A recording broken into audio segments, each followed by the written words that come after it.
9 মে সন্ধ্যায় কলকাতা বিমানবন্দরে জারি হয়েছে হাই অ্যালার্ট। সমস্ত সিআইএসএফ জওয়ানদের সতর্ক থাকতে বলা হয়েছে যাত্রী সুরক্ষায়।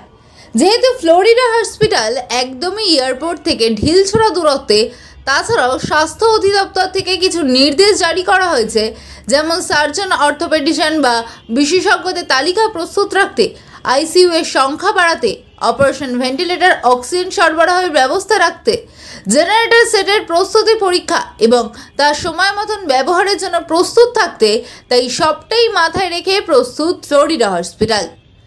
রোগী সুরক্ষায় চলমান উত্তেজনার আবহে আকাশ হামলার আশঙ্কার উদ্বেগে তাদের এই উদ্যোগ। হসপিটালকে নিরাপদে রাখতেই তাদের হাসপাতালের ছাদে করা হয়েছে রেড ক্রসও।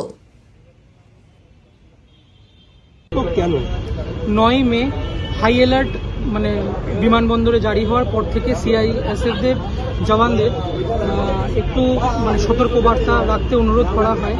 এই আকাশপথে যে বিমানগুলো চলছে, যেন এই রেড ক্রসের মাধ্যমে আমরা এটা এই সংবাদটুকু ওনাদের মাধ্যমে পৌঁছাতে চাই যে এখানে একটা হসপিটাল আছে, সমস্ত রকম সুযোগ সুবিধা, সে আমার আইসিইউ ফ্যাসিলিটি হোক, এসডিও ফ্যাসিলিটি হোক, বার্ন ইউনিট হোক, যে কোনো প্লাস্টিক সার্জন, অর্থোপেডিক সার্জন বা অ্যানেস্থেসিওলজিস্ট আমাদের 24/7 অ্যাভেলেবেল আছে।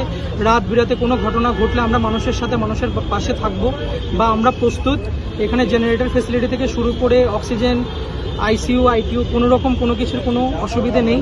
24/7 যে কোনো মানুষের যদি কোনো দুর্যোগ বা বিপাক ঘটে, যেহেতু এটা এয়ারপোর্টের একদম পাশে, সেই জন্য সব থেকে আগে যেন আমরা পরিষেবাটুকু দিতে পারি, তাই জন্যই এই রেড ক্রস সাইনের মাধ্যমে আমরা ওপরে কিংবা দেশের জনগণের কাছে এই বার্তাটুকু পৌঁছাতে চাই, আমরা মানুষের সাথে মানুষের পাশে থাকবো।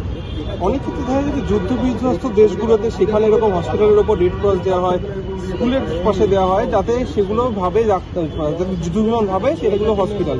সেই ক্ষেত্রে সেই ভাবনা কি রয়েছে? একদম, অ্যাকচুয়ালি ওটাও তো একটা মেন ভাবনা, যার জন্য উপর থেকে যেন অ্যাটলিস্ট ওরা যখন মিসাইল ছাড়বে বা যেটাই হোক, যখন এই জিনিসটা দেখা যায় যে হ্যাঁ এটা একটা হসপিটাল, যেন বুঝে ছাড়া।